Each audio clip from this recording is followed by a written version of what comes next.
Bonjour à tous, bienvenue au webinaire de l'IDAF. Je demanderai à tout le monde de couper son micro et sa caméra de manière à ce que nous puissions bien entendre nos intervenants. Je vais laisser la parole à Patrice Poinette, le président de l'IDAF. Patrice. Alors Patrice, on ne t'entend pas. Il faut remettre ton micro. Patrice?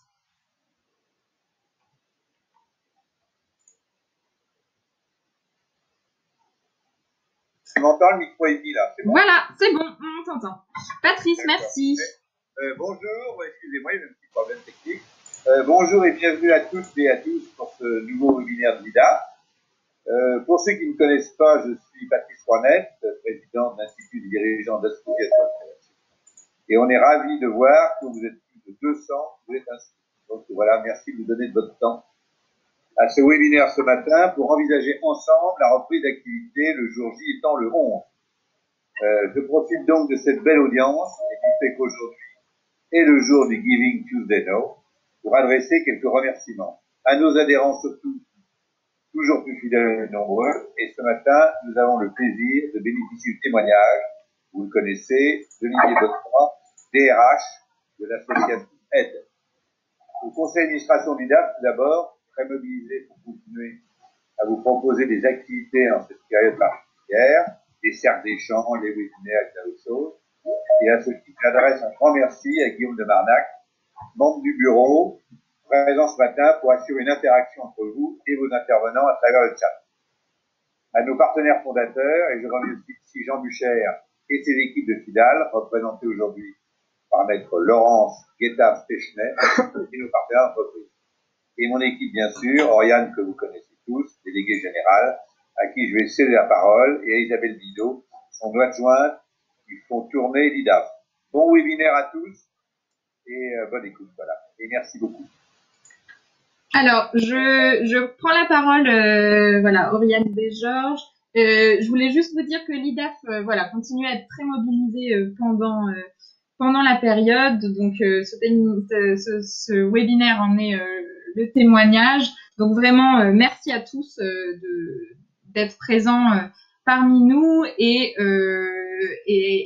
je vais en venir un peu plus pragmatiquement aux questions techniques. Donc, je vous demande vraiment à tous de bien couper vos micros et vos caméras et d'utiliser le chat que vous avez en bas de l'écran. Donc, vous avez une barre avec un micro, 3 petits points et une bulle affichée de la conversation. Et c'est à travers cette conversation que nous allons pouvoir échanger. Donc, je vous propose maintenant de laisser la parole à Guillaume de Marnac, donc qui est membre de notre bureau à l'IDAF et qui anime un cercle de DRH au sein de l'IDAF. Guillaume, je te laisse la parole. Bonjour à tous, Guillaume de Marnac, je fais partie du conseil d'administration de l'IDAF et nous avons décidé de lancer un cercle DRH pour contribuer à la réflexion sur les nombreux sujets RH qui se posent en ce moment. Donc nous sommes dans une situation complètement inédite où nous devons faire face à une trilogie un petit peu compliquée. Le premier élément de cette trilogie, c'est comment reprendre l'activité pour des raisons économiques et financières évidentes. Deuxièmement, comment prendre le plus grand soin de la santé et de la sécurité de nos salariés, de nos bénévoles, de nos associations et fondations. Et troisièmement, comment minimiser autant que faire se peut les risques qui peuvent se poser, et notamment éventuellement le risque pénal.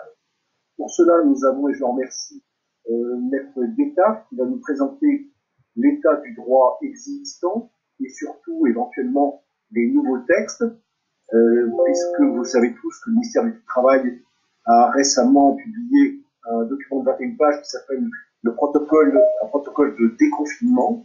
Donc, l'éclairage de Maître Guetta va nous permettre de voir comment reprendre cette activité, comment préserver nos salariés, comment minimiser les risques et quels sont les éléments et les démarches indispensables à faire.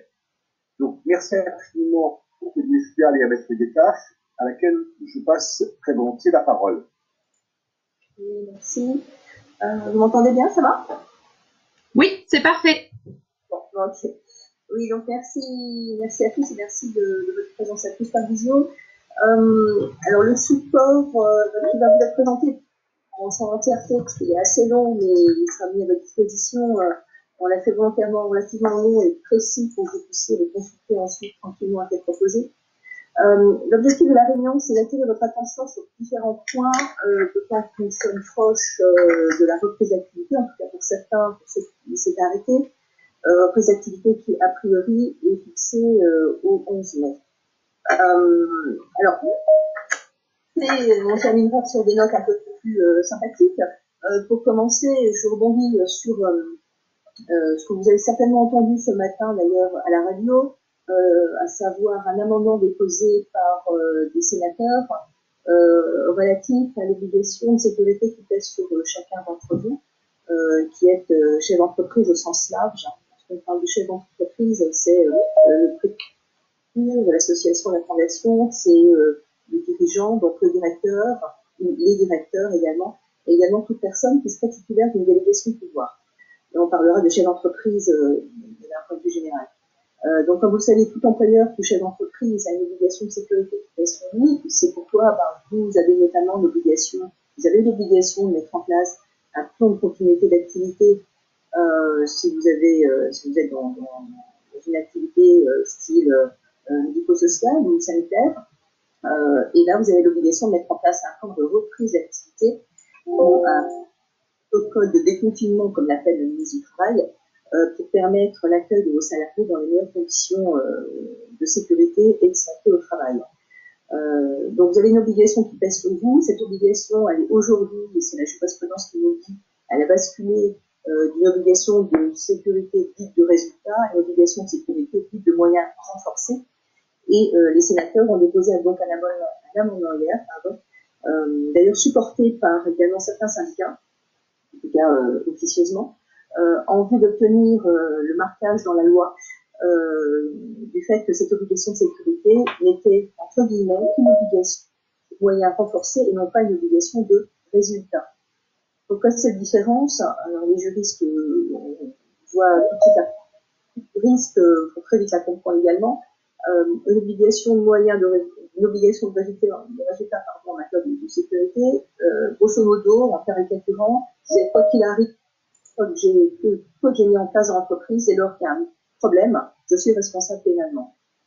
On est passé de cette logique-là, qui existait encore il y a quelques années, à une logique d'obligation de sécurité de moyens renforcés. Ça veut dire qu'on a l'obligation, en tant que chef d'entreprise, de mettre en œuvre tout un arsenal juridique qui existe pour la sécurité de nos salariés.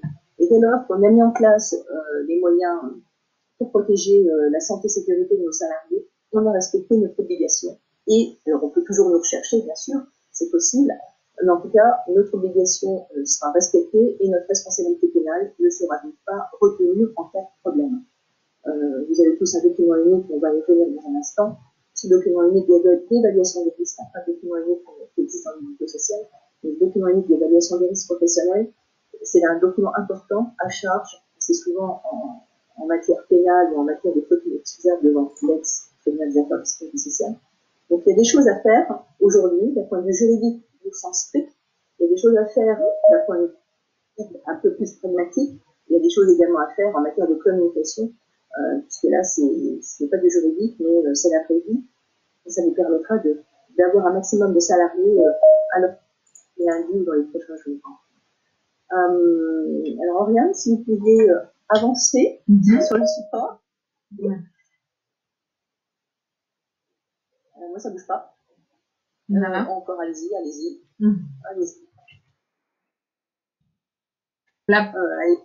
Allez, la prochaine peut-être, s'il vous plaît.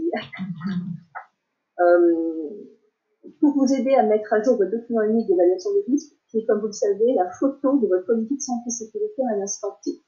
Donc ça veut dire aujourd'hui, si vous n'avez pas touché à votre document unique, qui doit exister quand même dans l'entreprise depuis déjà quelques décennies, si vous n'avez pas mis à jour depuis le 17 mars, il faut le mettre à jour, parce que ça veut dire que la photo de votre situation d'aujourd'hui, évidemment, ne correspond pas, comme vous le savez, à la photo que vous avez certainement prise le 16 mars. Donc, il faut mettre à jour pour prendre en compte tout ce qui s'est passé depuis le 17 mars et ce qui va également se passer le 11 mai, lorsqu'on sera déconfiné et qu'on aura le droit de retourner au travail pour toutes les activités, afin de travailler justement sur ce qu'on appelle les barrières sanitaires, les règles sanitaires, les consignes sanitaires que vous allez mettre en place pour protéger la santé et sécurité de vos salariés et donc, de facto, protéger votre responsabilité pénale et civile. Pour vous aider, vous avez notamment des recommandations faites par certaines professions. Alors, on a notamment des techniques très en pointe mais c'est pas votre activité. Vous avez des guides professionnels qui sont parus. Vous pouvez retrouver les fiches conseils de ces métiers et guides sur le site du ministère du Travail. Pour ceux qui ont par exemple des chantiers d'insertion, vous avez notamment une fiche qui s'appelle Travail sur un chantier de jardin ou d'espace vert. Pour ceux qui font de l'entretien de locaux, vous avez également une fiche dans ce domaine. Vous avez également une fiche qui vient de paraître sur la gestion des locaux communs et vestiaires, qui s'applique à tout le monde, qui concerne tout le monde. Ces fiches conseils, ce ne sont des fiches conseils, c'est pas une loi, c'est pas un règlement, c'est pas un décret, c'est une fiche conseil. Néanmoins, si on va à l'encontre totalement, si on contredit totalement une proposition qui figurerait dans cette fiche conseil, en cas de pépin, évidemment, cette fiche aurait une norme quand même juridique et on pourrait vous opposer le fait de ne pas avoir respecté ce document qui, encore une fois, est à la libre disposition de chacun sur le site du ministère du Travail. Vous avez également un autre document qui est paru hier dont parlait Guillaume. C'est le protocole de déconfinement, protocole national de déconfinement pour les entreprises pour assurer la santé et la sécurité, qui est également sur le site du ministère du Travail. Et dans ce document, vous avez notamment des mesures barrières de distanciation physique qui sont mises en place, une gestion des flux de personnes, des infos également concernant les équipements de protection individuelle. Et nous ne pouvons que vous recommander de suivre très précisément, notamment les mesures barrières de distanciation physique. Vous verrez notamment, on vous parle d'un périmètre de sécurité entre guillemets, de sécurité sanitaire, entre guillemets, à mettre en place pour les bureaux de vos salariés, les bureaux mobiliers, j'entends. Il faut vraiment respecter ces mesures. En cas de pépin, on vous opposera le fait de ne pas avoir respecté. Donc il y a de la distanciation physique à mettre en place dans toutes les entreprises. Voilà, dès cette réunion, dès la fin de cette réunion, ça va vous précipiter sur vos plans. On va faire des plans d'accès aux locaux, des plans de répartition des matériels du mobilier, etc. Des fléchages également. Donc, ces recommandations, encore une fois, je ne peux vous inviter à les lire et en prendre connaissance et à les appliquer dans l'entreprise. Ce que vous avez à faire à partir d'aujourd'hui, si ce n'est pas encore fait, ou continuer à le faire, c'est la prochaine slide de Oriane, c'est mettre... non, c'est encore après, alors. Vous êtes passé très vite. Non, c'est la 4, pardon, Oriane. Vous prenez à la 4. Toutes mes excuses. Tu as fait un petit numéro 4. Hein, voilà. D'accord. La démarche à mettre en œuvre. Voilà, toute la démarche pour mettre en œuvre la continuité ou aujourd'hui la reprise des activités. Donc nous, c'est ce qu'on fait en matière de santé et sécurité au travail. Hein. C'est tout un cheminement. Ça vous permet d'identifier étape par étape ce que vous allez faire. Et ça vous permet également en parallèle de mettre à jour votre document unique d'évaluation des risques. Donc, vous avez étape 1 à étape 9. Donc je ne sais pas où vous en serez chacun d'entre vous. Mais voilà, il suffit entre guillemets de suivre, on ressent ses fonctions, on identifie les situations de travail pour lesquelles il existe un risque. Par exemple, on a tous des locaux de bureaux, quelle que soit l'activité que vous avez des bureaux. Attendez, Laurence, le micro a été coupé. Voilà. Là, ça va. Il se coupe tout seul, hein. Je suis désolée. On a tous des bureaux avec des services support. Et ben, si vous avez 2 entrées, vous allez avoir une entrée qui va servir d'entrée du personnel et l'autre porte va servir de sortie du personnel pour éviter que les gens se pointent. C'est du pragmatisme, mais il faut faire un recensement, il faut l'écrire, il faut mettre en place des consignes sanitaires, pour communiquer aux salariés, évidemment contrôler que c'est bien appliqué par les salariés. Donc voilà, c'est du pragmatisme. Moi, avec mes clients, ce que j'ai fait, c'est Alors, je n'étais pas sur place, évidemment, je suis pas folle, mais je connais leurs locaux et on visualisait. Je rentre, il y a combien d'entrées? Je suis dans un couloir, il fait combien de mètres de large? Ok, est-ce que j'ai les 4 mètres, ou les 2 mètres, pardon, fixés par le plan de déconfinement prévu par le ministère du Travail? Et voilà, et j'avance, et j'avance. Est-ce que j'ai des salariés dans un même bureau? Oui, non. Oui, est-ce qu'ils ont une distanciation suffisante pour éviter les projections? Si c'est bon, si c'est non, est-ce que je peux mettre les salariés dans des bureaux séparés? Est-ce que je peux pousser les bureaux, le mobilier? Si c'est pas possible, est-ce que je peux mettre un plexiglas entre 2 salariés? C'est très très pragmatique, mais il faut le faire. Je visualise et j'avance moi dans les locaux avec mes clients comme ça. Donc dès lors qu'on a fait cela, dès lors qu'on a visualisé, qu'on a requéré les problématiques éventuelles, on met à jour le document unique d'évaluation des risques, très important, un document très important en matière de santé et sécurité, même si pour nous, le document unique d'évaluation des risques n'est pas forcément le support le plus adapté pour certains domaines d'activité, mais on n'a pas d'autre support, donc on va au plus pressé. On reprend notre DU, on le met à jour avec la situation actuelle. Et n'oubliez pas également une problématique importante qui sont les risques psychosociaux. Les risques psychosociaux également doivent être intégrés dans le document unique en annexe. Et là aujourd'hui, on a des risques psychosociaux, notamment de stress liés au retour au travail, qu'il faut prendre en compte. Et là encore, on a, suivant la taille de l'entreprise et ce que vous avez déjà dans les entreprises, vous pouvez mettre en place des hotlines. Si elles n'existent pas, trouver des consultants extérieurs qui vont pouvoir faire une hotline en matière de risques psychosociaux. En tout cas, il faut accompagner sur le plan de la santé mentale des salariés pour permettre à chacun de reprendre son poste dans les meilleures conditions. On peut dire dans les conditions antérieures, parce que ça, c'est pas possible, mais dans les meilleures conditions pour reprendre une activité classique à terme. Alors, quelles mesures concrètes vous allez devoir, vous, en tant qu'association qui reçoit peut-être du public, c'est le slide 9.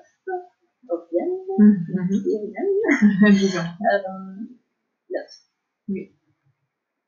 Voilà. Vous avez un objectif central, mais qui est commun à tous, c'est limiter les contacts et la coactivité.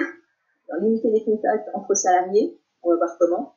Limiter les contacts avec les extérieurs, les tiers. Alors, les tiers, ça va de l'entreprise de nettoyage à votre prestataire informatique, à vos patients si vous êtes dans le milieu hospitalier, aux parents quand vous êtes par exemple si vous êtes une MJC, donc les parents, les enfants, donc tout le public que vous êtes amené à accueillir ou avec lequel vous êtes amené à travailler de façon habituelle.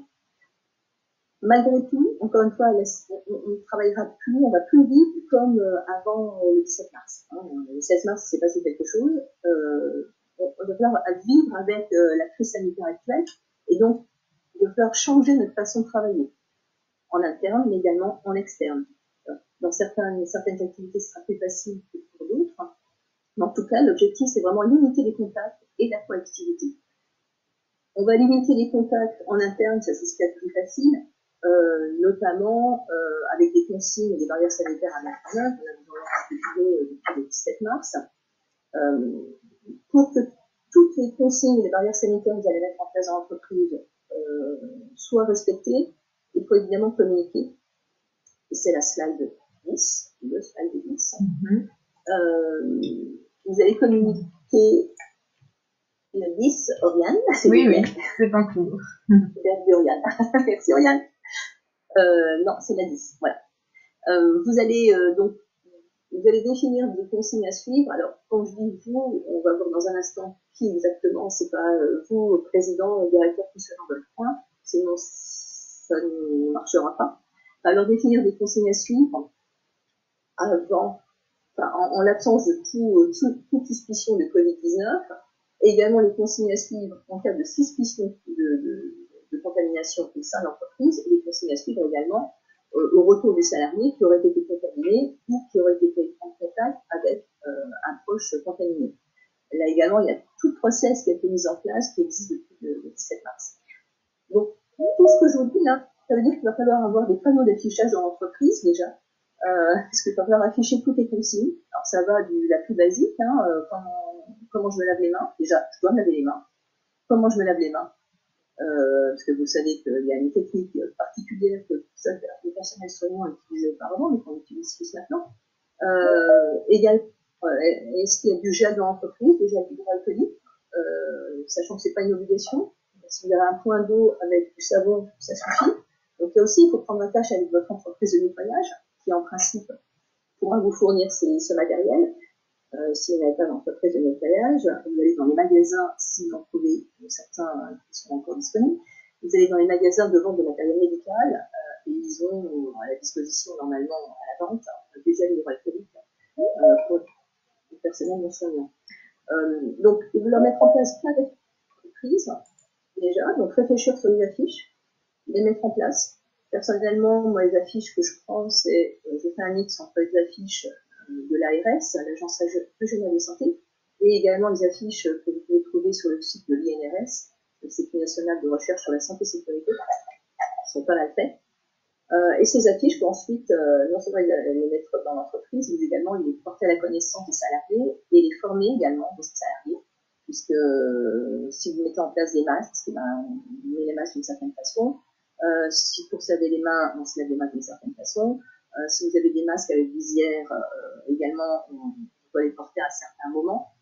Il y a tout également une typologie de formation à mettre en place dans l'entreprise. C'est très rapide, hein, mais au final, on n'est pas plus intelligent que les autres, ça nous prend 10 minutes pour tout expliquer et donner ensuite un Facebook au salarié pour que le salarié puisse prendre connaissance de façon plus attentive des consignes. Facebook, évidemment, qu'on ne remet pas sur support papier, parce que le support papier peut lui-même être contaminé, mais qu'on remet par email. Alors, justement, là, on doit faire après. Mais pour expliquer tout ça aux salariés, il faut que les salariés reviennent dans l'entreprise. Et ça, c'est le slide 11. Alors, juste Laurence, avant qu'on passe à ça, j'ai 2 questions auxquelles vous pourriez certainement commencer à répondre. Alors, la première concerne le dépistage thermique qui était mentionné auparavant. Ouais, j'y arrive. D'accord. Je peux y aller tout de suite. Alors nous, le dépistage thermique, on a toujours été très clair avec nos clients, d'autant qu'on avait des recommandations, des positions de la CNIL, des décisions de la CNIL, qui nous disaient que le dépistage thermique obligatoire était impossible. Moi, j'ai beaucoup de clients dans le milieu hospitalier et tous me disaient, mais il faut savoir prendre sa température. Si vous dites à vos salariés, avant de rentrer sur le site, obligation de passer entre les mains du responsable sécu pour qu'il vous fasse un dépistage thermique, le responsable sécu, s'il n'est que responsable sécu entre guillemets, il ne saura pas forcément prendre la température. Il suffit que vous ayez couru 2 secondes avant entre le parking et l'entrée, la température va également être faussée. Donc, nous, on a toujours dit, pas de dépistage thermique obligatoire. Ça a été confirmé par notre ministre du Travail dans le fameux protocole national de déconfinement pour les entreprises pour assurer la santé et la sécurité des salariés. Et vous avez en page 18 la prise de température. Et elle ne fait que confirmer ce qu'on disait déjà, et nous-mêmes nous faisons que confirmer la position de la jurisprudence, de la Cour de cassation et de la CNIL. La prise de température obligatoire est déconseillée parce que si un salarié refuse, on ne pourra pas l'obliger. Donc en fait, on peut demander aux salariés, vous pouvez volontairement prendre votre température. Moi, chez mes clients, je dis aux salariés, on a des thermomètres pour faire le dépistage thermique dans telle pièce. Les salariés qui veulent faire un dépistage thermique eux-mêmes vont dans la pièce et prennent leur température tout seuls. Première solution. Deuxième solution, vous pouvez également demander à vos salariés à leur domicile, avant de venir au travail, de prendre leur température. Soit qu'ils ont de la température, dans ce cas-là, c'est le process habituel, à savoir ils appellent le 15, donc plutôt le médecin traitant, c'est le médecin traitant, soit qu'ils n'ont pas de température et viennent travailler. Mais en aucun cas, on ne peut mettre en place un dépistage thermique obligatoire. De même pour les tests, moi j'ai des clients qui, la semaine dernière, m'ont enquiquiné quasiment une journée entière, parce qu'il voulaient absolument que je leur dise, bien sûr, on peut faire un test avec le petit boutillon, vous savez, dans le nez. Je leur ai dit, c'est impossible, c'est un acte de biologie médicale, on ne peut pas l'imposer, sinon c'est intrusif. Déjà intrusif, ça va dans le nez, mais c'est intrusif, ça, c'est une atteinte à la vie privée. C'est confirmé par le ministère du Travail, mais là encore, il suffisait de lire la jurisprudence. le ministre du Travail, dans son fameux protocole national du confinement en page 15, nous dit que les tests de dépistage, c'est non, c'est niet.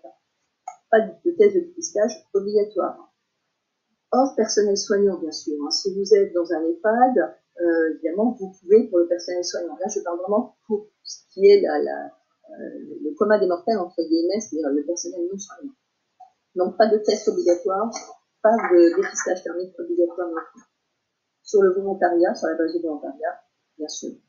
Ce n'est que pour faire des tests, en tout cas moi dans le grand test, on a du mal, puisque les tests, notamment avec le goupillon dans le nez, ces tests-là doivent être pratiqués par un personnel soignant ou médical, oui, médical. Donc infirmière si vous avez une infirmière qui travaille chez vous, médecin du travail si vous arrivez à contacter, ou les services un laboratoire d'analyse biologique.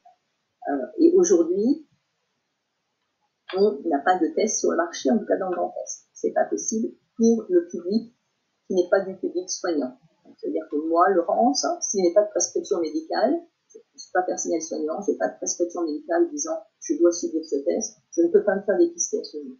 Ça évoluera peut-être. Les laboratoires d'analyse biologique s'attendent à ce que ça évolue et à ce que tout le monde puisse faire ce test, même dans les entreprises. À ce jour, 5 000, c'est pas possible. On va peut-être avancer. Oui. Alors, les informations à communiquer, on en a parlé en partie. Oui. Voilà. Alors, peut-être un petit... Alors, juste la prochaine, la 12. Ce qu'on recommande, nous, dans les entreprises, donc dès lors qu'on a fait notre petit cheminement, donc voilà, je vais quasiment site par site et je vois où sont les problématiques, ce qu'on fait habituellement dans un document d'évaluation distinct. Ce qu'on propose, nous, c'est mettre en place un comité de crise, puisque là, on est dans une crise sanitaire. Quand on est en crise, quelle qu'elle soit, ça peut être un accident du travail mortel, ça peut être une grève, là, c'est une crise sanitaire. On a un comité de crise qui est en place. Dans les entreprises les plus avancées, la gestion d'une crise a déjà été vue en amont, c'est-à-dire qu'on a déjà tout un listing, un référentiel qui est déjà un protocole qui est mis en place. Si c'est pas le cas, il faut le mettre en place. Et on met en place donc un comité de crise et on désigne dans l'entreprise, ou site par site, lorsqu'on est multi-site, un référent Covid-19. Alors moi, je n'appelle pas référent Covid-19, je l'appelle référent santé, c'est un peu moins anxiogène, qui est chargé sur chaque lieu de travail de vérifier que les consignes sanitaires ont bien été portées à la connaissance des salariés et qu'elles sont bien respectées. Qui est également chargé, je prends un exemple dans les locaux, les bureaux, ben vous avez des poignées de porte, il faut nettoyer les poignées de porte. Donc moi, on va prendre le cas de Fidal, cabinet d'avocats, au sein du bureau de Metz, on est 14, il va y avoir un référent santé, alors évidemment ça sera moi, parce que moi je suis chargée de la santé et sécurité au sein du bureau, et je m'amusais avec une petite lingette ou mon spray désinfectant à passer sur les portes régulièrement, puisque l'entreprise de nettoyage ne viendra qu'une fois par jour. Et donc, ce référent, il va être là pour la partie pratico-pratique du respect des consignes sanitaires, mais il sera également là pour éventuellement répondre aux questions et pour rassurer les salariés. Il y a vraiment une très grande inconnue, c'est l'état psychologique des salariés qui vont revenir, et donc il faut qu'il y ait quelqu'un qui soit là pour écouter. En fait, on va jouer un petit peu le rôle de psy, même si on ne l'est pas, pour écouter et pour rassurer les gens pour qu'ils puissent revenir travailler dans de bonnes conditions. J'avais une question, pardon, Laurence, une question juste par rapport aux mesures techniques dont vous parliez, enfin mesures de sécurité. Est-ce que tout doit être mis à jour au sein du règlement intérieur? On m'a posé la même question hier, donc je vais pouvoir y répondre très vite. Ça dépend de votre règlement intérieur. Si vous avez un règlement intérieur qui prévoit le port d'équipements de protection individuelle, tels que, je sais pas, masque, gants, je sais pas quoi, et 3 petits points, etc. Donc si c'est tel que, si c'est écrit tel que, ou notamment, ou s'il y a également, etc., on n'a pas besoin de modifier en tout cas sur les équipements de protection individuelle le règlement intérieur. Si en revanche vous avez un règlement intérieur qui est trop précis et qui énumère en disant que c'est une liste limitative, vous êtes obligé de mettre à jour votre règlement intérieur en suivant le process. Si vous avez un règlement intérieur qui est suffisamment large, donc avec notamment quelques, etc., moi, ce que j'ai conseillé à mon client hier, c'est de plutôt jouer, entre guillemets, avec des notes de service, c'est-à-dire toutes les consignes sanitaires qu'on va donner aux salariés. Se laver les mains, utiliser le gel, porter des masques en permanence ou dans certaines conditions, etc., etc. Les mesures de distanciation physique également. Moi, j'ai plutôt conseillé de mettre ça sous forme de notes de service. Évidemment, après le passage auprès du CSE ou de la CSSCT, si vous en avez une. Comme vous savez, les notes de service, dès lors qu'elles respectent les conditions CSE, CSSCT et dépôt auprès de l'inspection du travail et une Conseil des prud'hommes, ces notes de service valent, sur le plan juridique, règlement intérieur, parce que c'est une adjonction au règlement intérieur. Et ça nous évite de toucher à la structure du règlement intérieur. Donc c'est un peu plus léger. Donc moi, c'est ce que je fais. Je fais des notes de service où je mets les consignes. Je vous disais, on donne un pressbook aux salariés. Le pressbook, il est envoyé par email et il est également affiché dans l'entreprise sur les panneaux d'affichage et aux endroits nécessaires, au-dessus des couvertures, etc. Et ça suffit à mon sens. C'est pas la peine de toucher au règlement intérieur lui-même. Si vous mettez à jour le règlement intérieur, vous serez obligé, quand cette crise sera terminée et que le Covid-19 sera très loin de nous, vous seriez obligé de remettre à jour votre règlement intérieur. Voilà. Donc, moi, c'est uniquement pour être un peu plus léger pour les trucs en matière juridique. Merci. Donc, on parlait du CSE, de la CSSCT, évidemment, tout ça, comme on touche à la santé et sécurité des salariés, tout cela, on ne fait pas tout ça dans son coin. On travaille évidemment avec le CSE ou la commission santé sécu si on en a une, suivant l'effectif de vos entreprises. Et ce sont des partenaires avec lesquels il faut travailler et sur lesquels il faut s'appuyer. Moi, il y a un autre partenaire, entre guillemets, avec lequel je travaille, en famille qui en travaille, c'est l'inspection du travail. Je n'ai pas l'habitude de travailler avec l'inspection du travail, parce qu'en général, quand j'interviens, c'est qu'on a un souci, notamment avec l'inspection du travail. Mais moi, depuis le début, depuis le 17 mars, alors, notamment dans les entreprises qui n'avaient pas arrêté leur activité, notamment dans les industries lourdes, j'ai fait en sorte que l'inspecteur du travail soit mis dans la boucle, notamment lorsqu'on a mis en place les équipements de protection individuelle, les consignes sanitaires, mais encore une fois, ça, c'était il y a déjà 2 mois. Et pourquoi l'inspecteur du travail, l'inspectrice du travail? Parce que en fait, je coupe l'herbe sous le pied aux délégués syndicaux et à l'inspection du travail, parce que si je mets l'inspection du travail dans tout, entre guillemets, pour mon plan de continuité d'activité ou mon plan de reprise d'activité, l'inspection du travail aura du mal, donc 1 mois, 2 mois, aura du mal à me dire ce que vous avez fait n'est pas bien fait, ou alors vous n'êtes pas allé assez loin. Donc, je fais en sorte de mettre l'inspection du travail dans la boucle. Donc, je travaille, mes clients travaillent main dans la main avec l'inspection du travail. On discute, on avance. Ce qui fait que lorsque je fais mon plan de reprise d'activité, il a été visé par l'inspection du travail. Elle ne va pas mettre son stempel de façon cachée, ça ne va pas arriver. Mais en tout cas, ça a été visé par l'inspection du travail. Et l'inspection du travail fait également un relais avec les syndicats. Car nous, dans le Grand Est, nous avons une présence syndicale très forte. Et moi, j'utilise vraiment l'inspection du travail pour décompter et pour faciliter le dialogue dans l'entreprise, notamment avec les syndicats, lorsqu'on a des syndicats qui sont un petit peu hostiles. Mm-hmm. Comment je gère le retour des salariés dans l'association de fondation? C'est la partie la plus compliquée. On vous a fait ces slides 16, à partir du slide 16. Oui, on a différentes situations. La première situation, c'est le salarié. Donc là, il y a les consignes sanitaires, les barrières sanitaires à lui expliquer. Deuxième situation, le salarié continue le télétravail. Si vous avez des salariés en télétravail, alors de plusieurs solutions, vous aviez déjà avant un accord entreprise sur le télétravail, donc les belles. Ou alors vous n'aviez pas d'accord d'entreprise sur le télétravail, vous aviez une charte, la vie est également pas trop moche. En revanche, vous n'aviez rien. Mais vous avez mis en place le télétravail parce qu'il fallait aller vite, parce que voilà, le confinement, on a pris certains cours. Il faut régulariser là quand même, parce que le télétravail risque d'être un petit peu pérennisé, peut-être pas à 100%, j'espère pas à 100%, mais peut-être de temps en temps. Donc il faut soit négocier un accord d'entreprise, soit faire une charte s'il n'y a pas de délégués syndicaux dans l'entreprise et de ne pas entendre personne. En tout cas, il faut absolument se préoccuper de la situation du télétravail. J'entendais des syndicats qui commençaient à trouver anormal qu'un salarié travaille chez lui, il utilise l'électricité personnelle, paye un loyer, notamment pour le bureau dans lequel il était maintenant confiné en télétravail, et cela sans contrepartie de l'employeur. Vous avez donc également une autre situation, c'est le salarié qui devait reprendre, qui pouvait reprendre parce que son poste de travail le permettait, et parce que vous avez mis en place les moyens pour reprendre le travail, et qui ne peut pas parce qu'il a un enfant déscolarisé entre guillemets. Pour ce salarié-là, comme vous le savez, depuis le 1er mai, ce salarié est passé de l'assurance maladie à l'activité partielle, et comme vous le savez également, à compter du 1er juin, l'indemnisation par l'État de l'allocation d'activité partielle va être revue. Aujourd'hui, vous avez 100% qui est pris, 100% pris en charge par l'État, à hauteur de 84% de salariés. Demain, pour le 1er juin, ça sera certainement plus 100% pris en charge.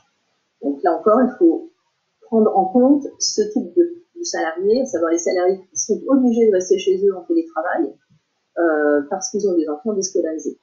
Et également prendre en compte les salariés considérés comme vulnérables.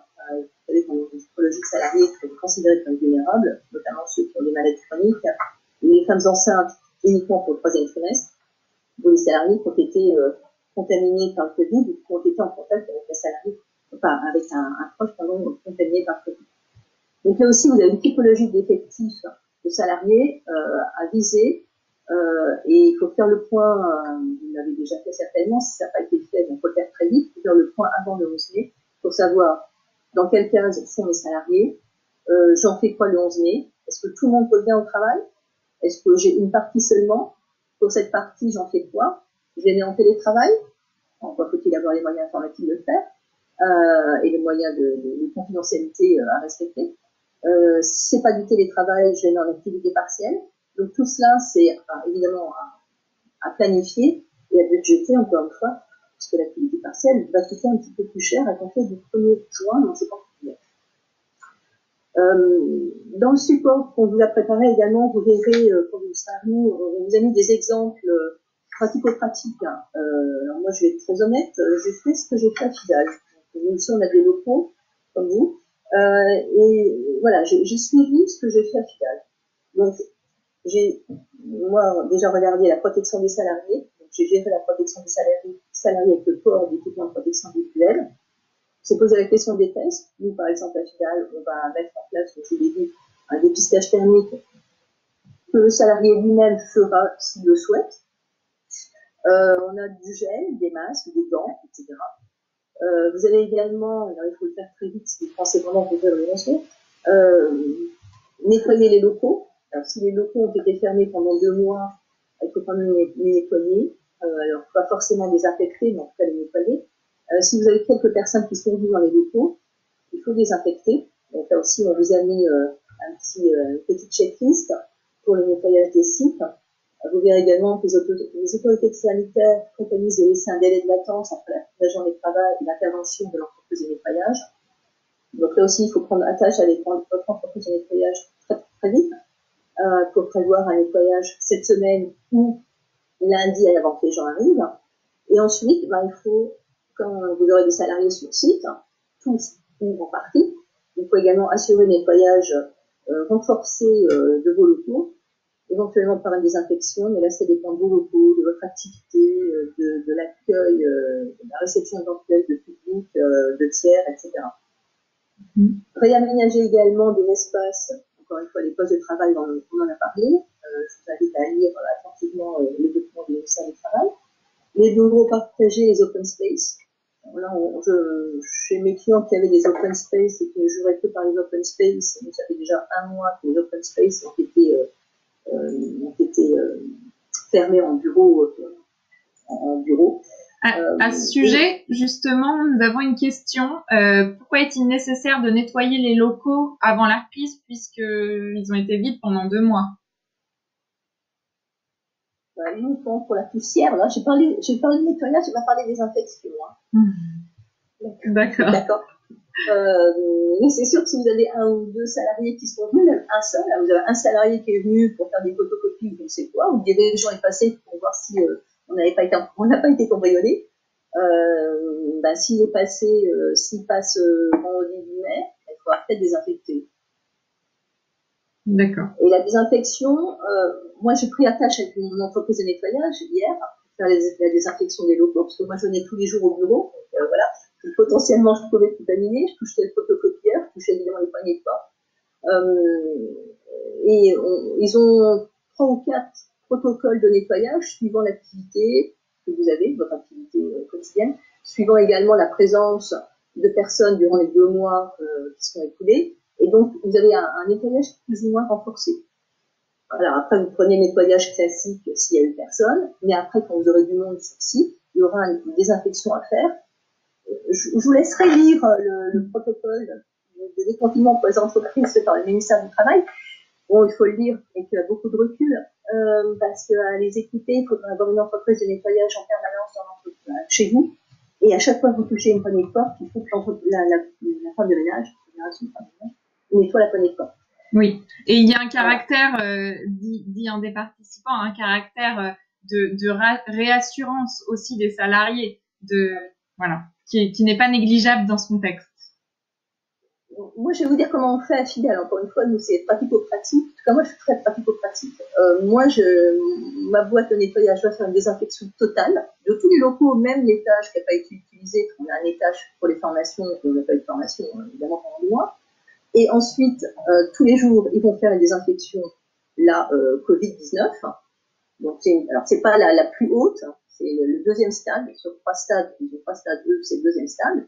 Ils vont également donner des sprays désinfectants, virucides, que chaque salarié pourra utiliser lorsqu'il aura fait une photocopie.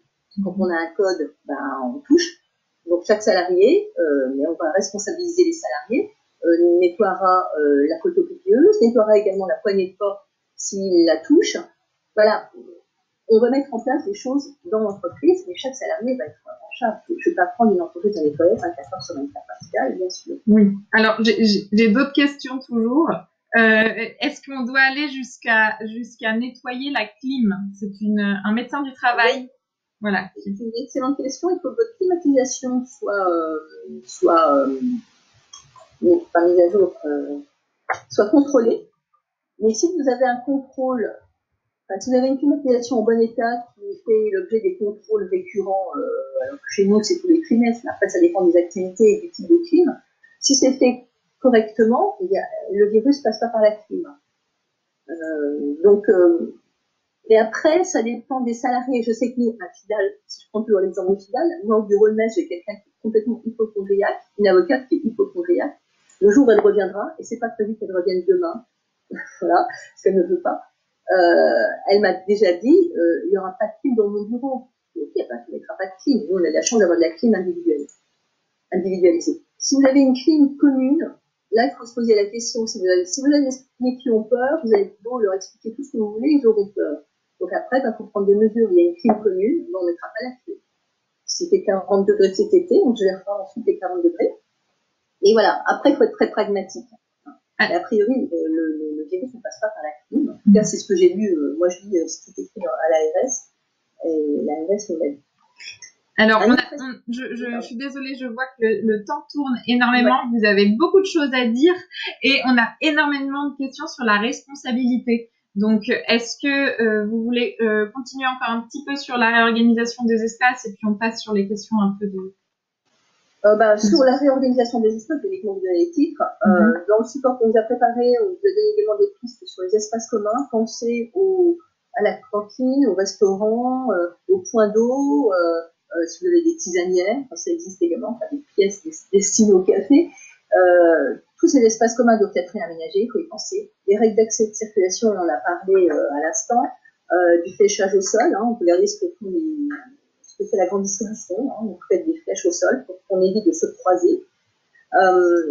Concernant la responsabilité, comme je vous l'ai dit, dès lors que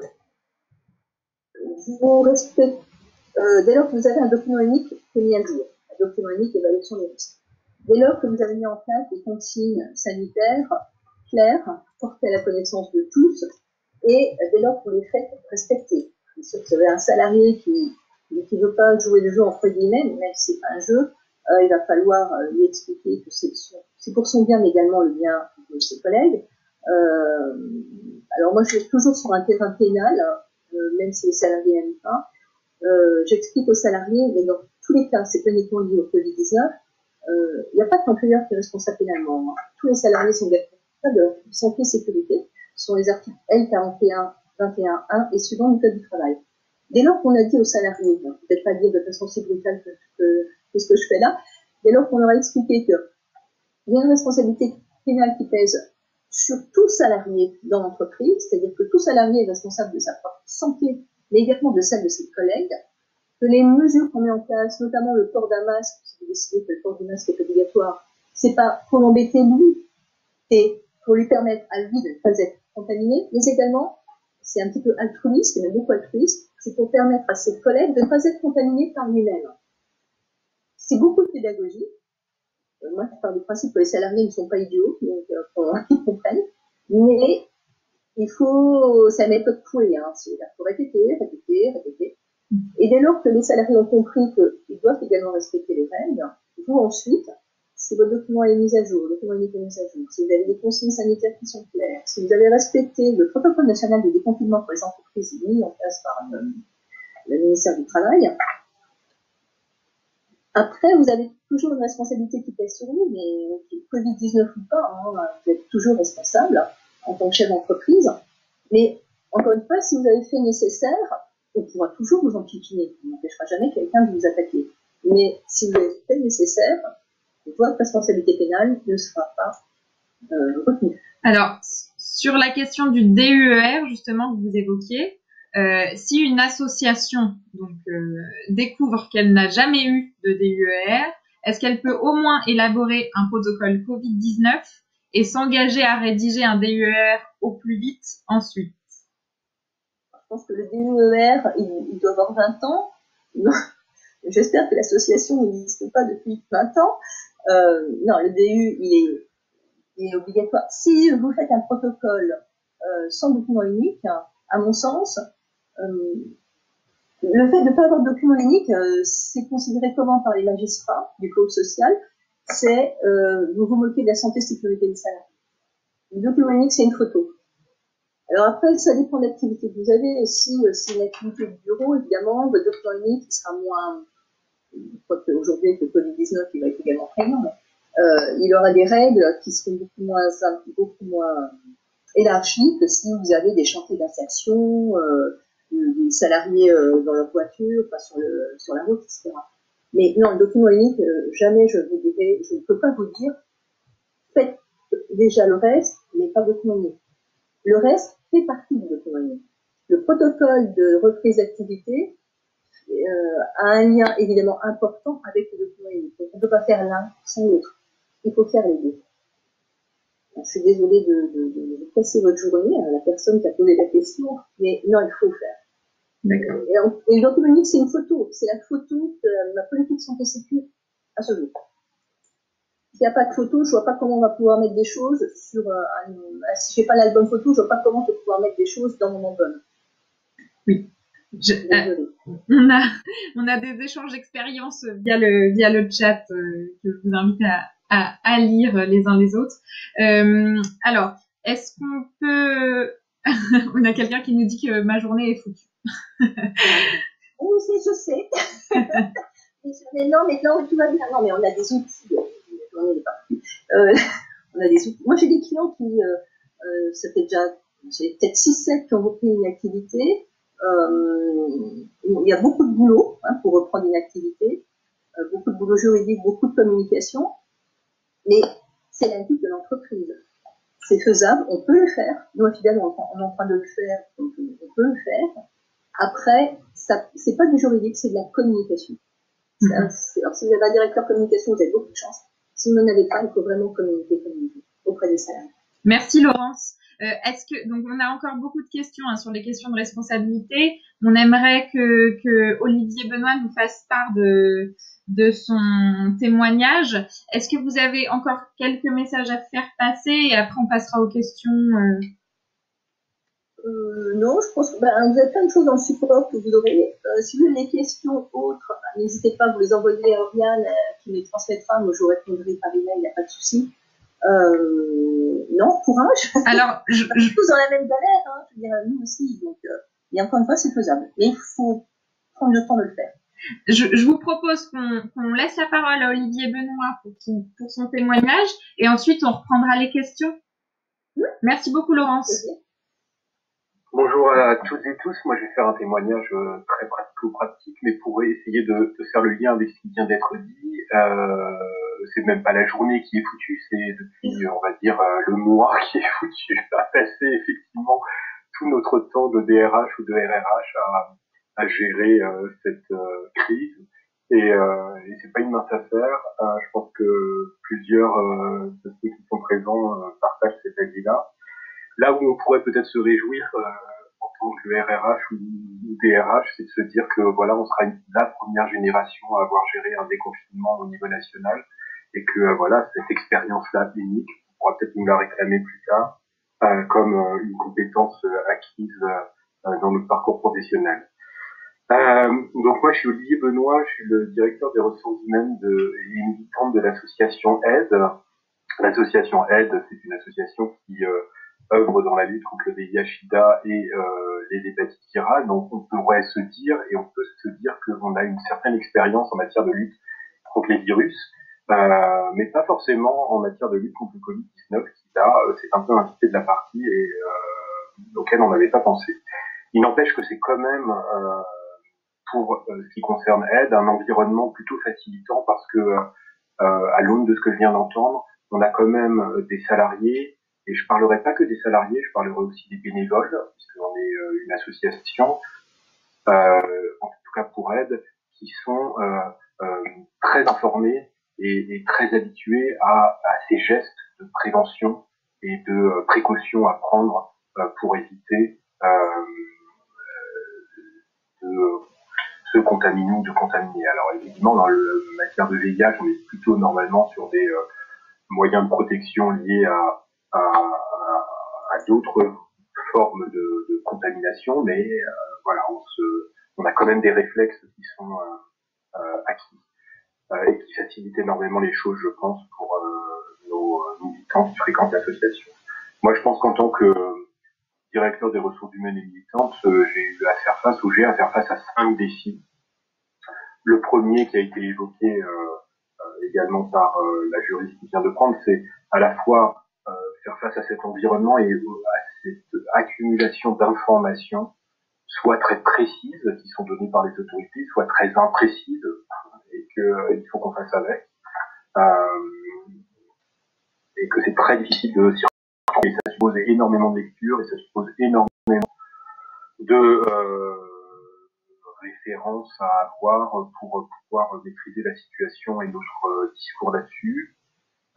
Au sein de AIDE, mais je pense que c'est vrai d'autres structures, il nous faut gérer, et c'est le deuxième défi, la diversité des profils que l'on a et qui caractérisent nos activités. Au sein de AIDE, vous avez des activités typiques de fonction support, mais vous avez des activités d'acteurs ou d'actrices de terrain. Et évidemment, et les mesures qui vont s'imposer aux uns et aux autres vont être différentes, et les précautions demandées aux uns et aux autres vont être différentes. Et vous avez la question des déplacements aussi, liés à l'activité professionnelle qui se pose. Profil, j'en ai parlé, ce défi est lié aussi à, même si on a une responsabilité plus pour la santé des salariés, moi, en tant que responsable d'une association qui comporte des salariés, des bénévoles que l'on appelle volontaires, mais aussi des personnes accueillies, ma responsabilité, elle va au-delà des seuls salariés. Et il faut effectivement que les messages que je vais diffuser, ils soient à l'intention des salariés, mais aussi des bénévoles volontaires, mais aussi des personnes accueillies. Ce qui facilite pas ni les supports de communication à utiliser, ni la façon de s'y prendre. Après, il y a des choses aussi très concrètes en défi. Ce qui serait mon troisième défi, c'est que il va falloir se doter d'un matériel de protection. Lequel, comment, Est-ce qu'il va être disponible? Est-ce qu'il va être livré à temps?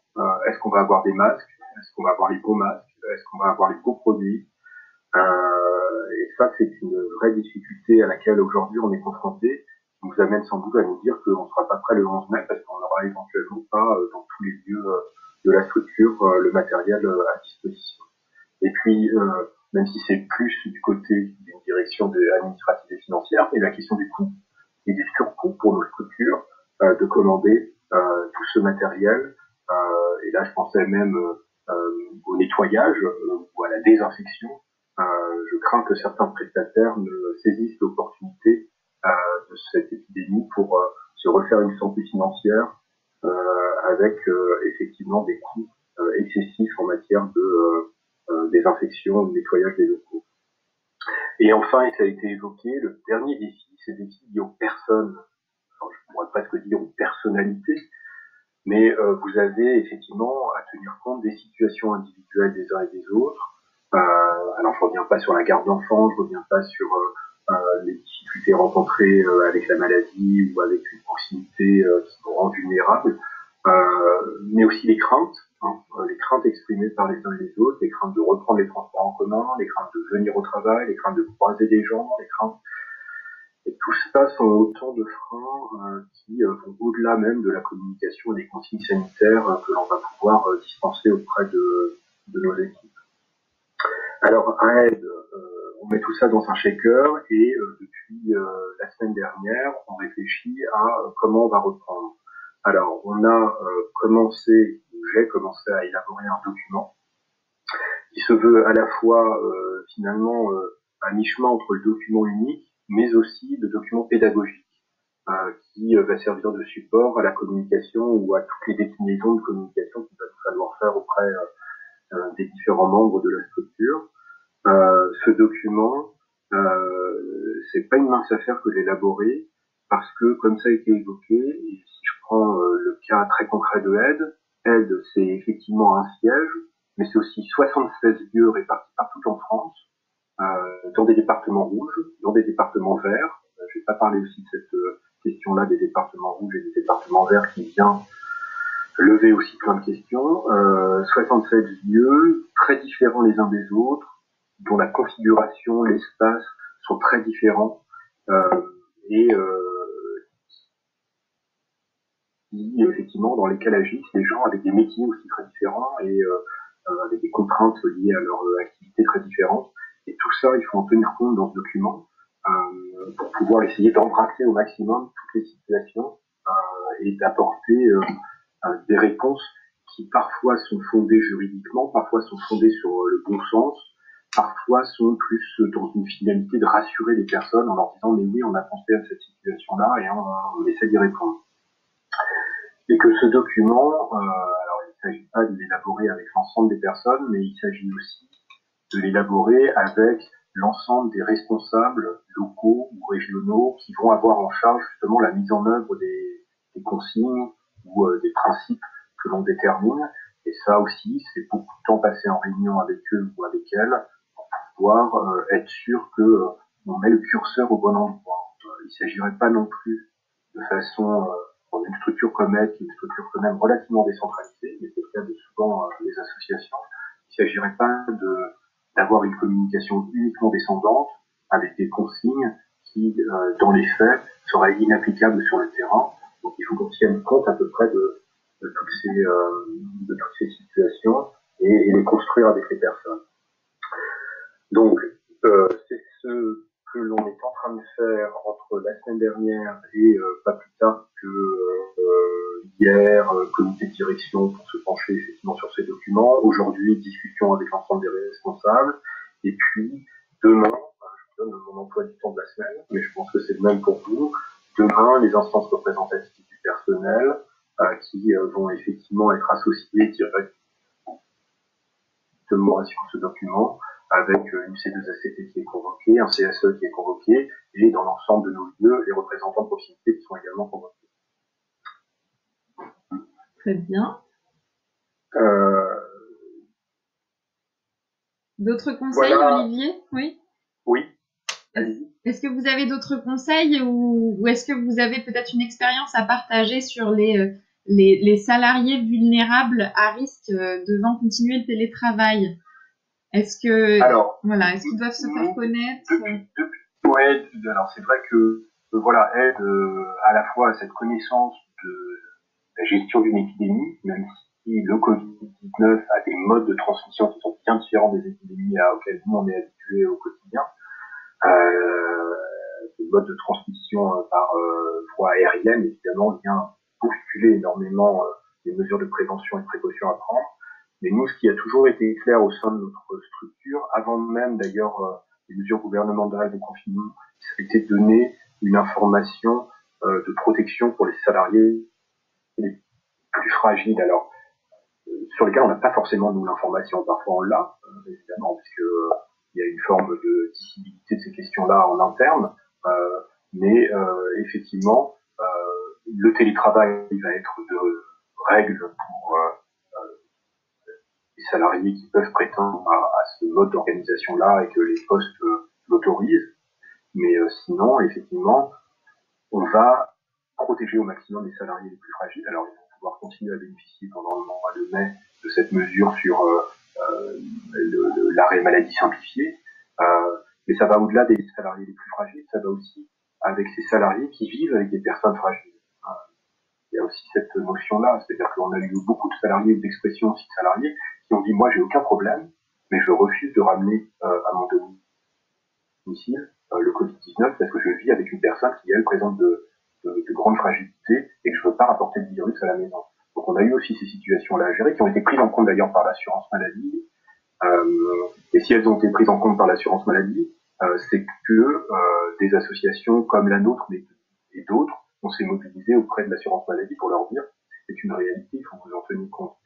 Il y a eu un énorme travail de plaidoyer qui est sans doute passé inaperçu, mais qui a été conduit par les associations de malades, de représentants de patients, pour faire justement prendre en compte à l'administration ces situations-là, qui sont des situations qu'on rencontre dans certaines de nos structures. Donc voilà, mais demain, aide à réouvrir progressivement, lieu par lieu, au plus près de la réalité, au plus près des forces présentes aussi, et au plus près des mesures qu'on aura prises. Donc il est évident qu'on ne réouvrira pas dès le 11 mai ou dès le 12 mai partout en France. Il y a des lieux qui vont réouvrir, et puis il y a des lieux qui vont réouvrir de manière extrêmement différente d'un lieu à l'autre. Il y a des lieux où, par exemple, plutôt sans doute dans les départements verts, où sous certaines conditions restrictives de nombre de personnes, on pourra accueillir du public, mais sous certaines conditions. Et puis il y a des lieux qui vont continuer à fonctionner comme ils ont fonctionné d'ailleurs dans la période de confinement, puisqu'on a gardé certains lieux ouverts, en mode drive, c'est comme ça que l'on a appelé ça.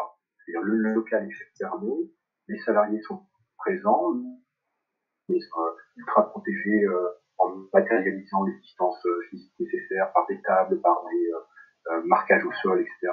Personne ne rentre au local et on distribue éventuellement du matériel aux personnes et les personnes restant dans la rue. Donc on va avoir des modalités d'intervention qui vont être très diverses partout en France, en fonction évidemment des forces en présence, en fonction des configurations de lieux, et en fonction aussi de ce que les autorités vont nous dire, parce que c'est vrai que là, on attend nous aussi un peu le 7 mai avec impatience, parce que il semblerait qu'il y ait des choses qui se dessinent autour de départements verts, départements rouges, et que pour l'instant, on n'a pas encore ces informations-là, qui seront peut-être pas forcément données par le gouvernement, mais qui seront peut-être données par les autorités de préfecture, qui seront peut-être données par les ARS, les agences régionales de santé, et auxquelles il faudra évidemment se plier, quoi. Donc le document qu'on est en train d'élaborer, il fait état de ça aussi. Il fait état que même si on écrit des choses, peut-être que ces choses-là seront complètement invalidées, peut-être qu'il y aura des consignes locales qui sont données et on appelle effectivement le respect complet. D'accord. Et j'ai une question, donc vous pouvez certainement y répondre, ou peut-être que Guillaume ou Laurence pourront compléter. Est-ce que vous envisagez des réunions à plus de 10 personnes, évidemment en respectant les règles de distanciation physique, le protocole de reprise, etc., où ce seuil de regroupement s'applique uniquement à la sphère privée? Est-ce qu'à Aide, vous l'envisagez? Non, nous, on est parti partie-là sur des mesures maximalistes, en tout cas, mais plutôt à viser de réassurance des équipes aussi. Et donc, c'est la discussion qu'on va avoir cet après-midi. Dans les départements verts, les lieux qui sont dans les départements verts, on accepterait une jauge à un maximum 5 personnes dans un lieu, si tant est que les 4 mètres carrés de zone de protection sont respectés, que le lieu le permet, parce qu'on a des lieux qui, je vous dis, ont des espaces très différents d'un lieu à l'autre. Donc une jauge à 5 personnes dans les départements verts, et on s'achemine plutôt sur de l'individualisation du rendez-vous dans les départements rouges.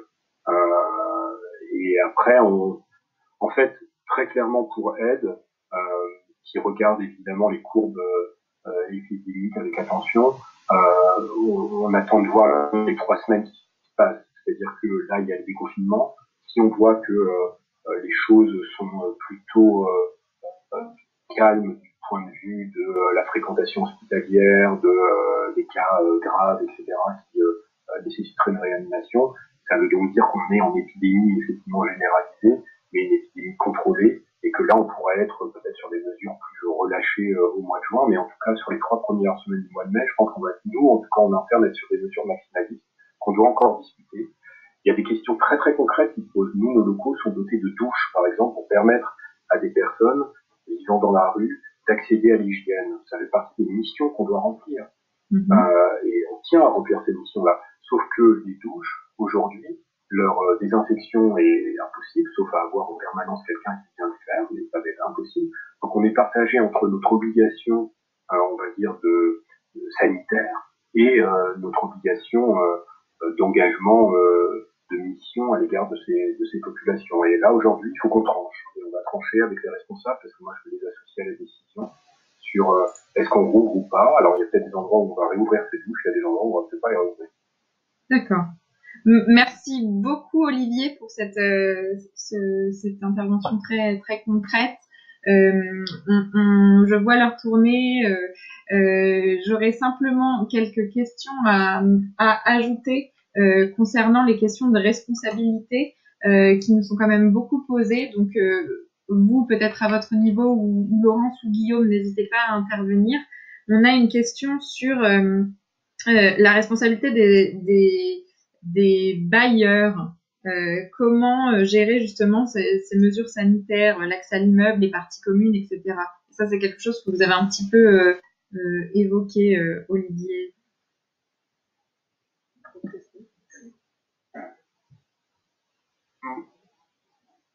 Alors, bon, c'est pas du code du travail.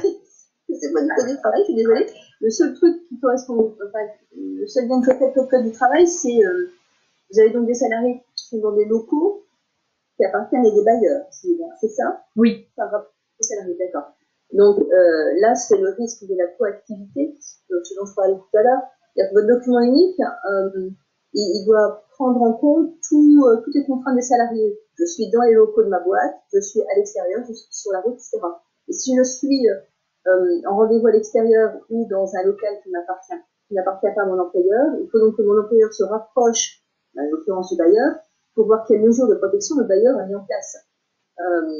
C'est ce qu'on appelle la proactivité. Alors parfois on peut même avoir un plan de prévention, mais en tout cas le tiers doit être intégré dans la démarche de protection de la santé de vos salariés. Tout comme si vous avez des intérimaires, il faut que vous preniez à place de votre boîte d'intérim, c'est un produit de travail temporaire, pour savoir quelles mesures de sécurité et de santé elle a préconisé à ses salariés qu'elle met à votre disposition. Donc là, oui, le bailleur, il doit également mettre en place des mesures pour que vos salariés soient accueillis dans ces locaux dans des conditions optimales. Merci Laurence. Et une dernière question de responsabilité avant qu'on laisse tout le monde partir déjeuner.